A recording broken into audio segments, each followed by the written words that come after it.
인사이트 잉글리시 시크릿 클래스 8강 인사이트 104 교재. 자, 8강에서는 앞으로 풀게 될 본교재 리딩 인사이트 104를 간략히 설명해 드리고요. 그리고 중요한 당부의 말씀을 드리도록 하겠습니다.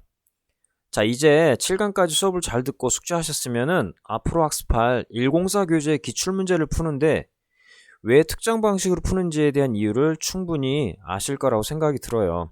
자, 그럼 다음 강의에서 본격적으로 문제를 풀기 전에 앞서서 사용할 104 교재의 그 제작 원리와 프로세스 노트의 중요성에 대해서 간략히 좀 말씀드리려고 해요. 자, 우선 타이틀을 보면은 리딩 인사이트 104 교재 이해라고 써 있죠. 그리고 밑에는 104 교재의 표지 사진이 있고요. 그 옆에는 두 가지 포인트가 정리가 되어 있어요. 첫 번째는 5가지 풀이 원리이고 그 밑에는 프로세스 노트라는 게 있네요. 자, 사실 104 교재는 5가지 풀이 원리와 프로세스 노트가 전부예요. 이 문제를 풀 때 5가지 풀이 원리를 가지고 문제에 접근하는 방식을 배우셔야 되고요. 그 다음에 접근 방식을 통해서 풀이 방법을 아시게 되면 프로세스라는 노트를 통해서 여러분들이 계속 반복하시고 자기 것으로 체화하는 과정이 필요합니다. 자, 우선 5가지 풀이 원리를 잠깐 더 디테일하게 보도록 할게요. 이 5가지 풀이 원리는 104 교재의 2페이지에 정리가 되어 있어요. 선별과 속성의 원리. 이 선별과 속성의 원리는 대입 파악 문제를 풀 때 적용되는 원리고요. 유추의 원리. 유추의 원리는 빈칸 문제를 풀 때. 다음 예측의 원리는 논리 순서 문제를 풀 때. 문장 완결성의 원리는 어법 문제를 풀 때. 대의와 지업의 원리는 어휘 문제를 풀 때입니다. 제가 이 5가지 원리를 통해서 각 주요 문항을 접근하는 방법을 제시한 이유는 여러분들 기존까지는 그냥 문제가 있기 때문에 답을 찾아야겠다 라고 생각을 많이 하셨을 거예요. 그렇지만 각 문제는 각 문제가 만들어진 어떤 중요한 설계의 원칙들이 있어요.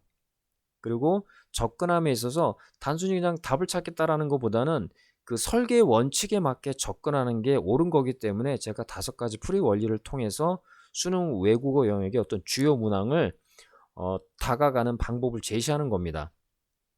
자, 이러한 5가지 원리는 사실 밑에 보시면 현대 독해이론과 평가원 학습 지침의 핵심 원리를 구현한다고 써 있어요. 자, 현대 독해이론과 평가원 학습 지침에서 동시에 같이 중요하게 다룬 게 무엇인지 기억나시나요? 네, 글의 핵심 정보 선별과 글의 흐름을 파악하는 거예요.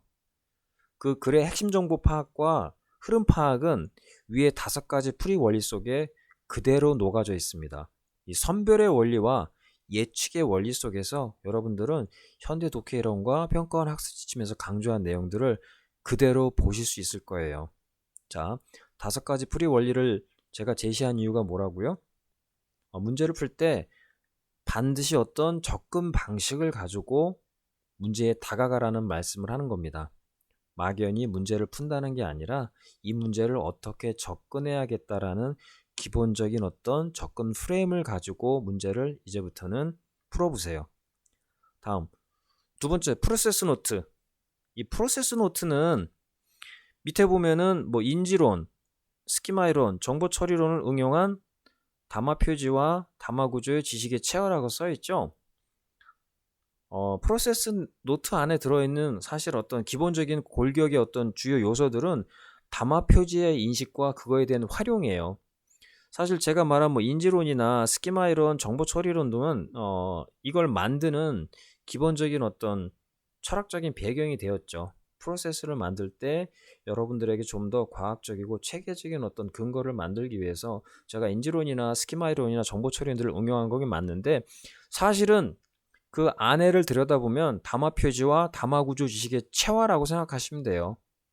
결국은 현대 독해이론과 평가원 학습 지침에서 강조한 핵심 정보 선별과 글의 흐름 파악은 담화 표지로서 그 목표를 달성하고 있거든요. 자, 그러면 여러분들이 프로세스 노트를 통해서 담화 표지와 담화 구조 지식의 체화가 이루어지면은 결국은 그거를 여러분들은 지속적으로 반복하고 그거를 자기 걸로 만드는 과정이 필요한 거예요.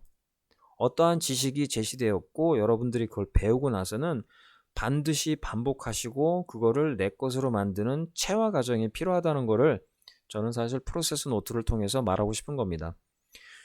여러분 104 교재를 지금 뭐 공부하시는 분도 계실 거고 공부하게 될 분도 계실 거예요. 그렇지만 여기서 두 가지 쟁점을 정리해 놨지만 사실 풀이 원리를 이해하는 것도 너무 중요한 건 맞습니다. 하지만 결국은 104 교재의 한 가지 가장 큰 중요성은 여러분들이 프로세스 노트를 통해서 꾸준히 반복하시고 자기 것으로 만들어지는 과정이 필요한 거예요. 자, 여러분 아무리 좋은 강의가 있어도 여러분들이 그 내용을 내 것으로 만드는 과정이 없으면 결과물을 만들 수가 없어요. 눈으로 강의를 몇 번 듣는 것보다 프로세스 노트 하나를 여러분이 직접 채워보는 것이 훨씬 더 많은 것을 배우고 여러분들이 생각하고 결과물을 만들 수 있을 거예요. 자, 제 말씀을 꼭 명심하시길 바라겠습니다. 자, 그럼 모든 개념 강의와 당부의 말을 이번 강의로 마치고 다음 9강부터는 기출문제 풀이를 시작하겠습니다. 다음 강의에서 뵙도록 하겠습니다.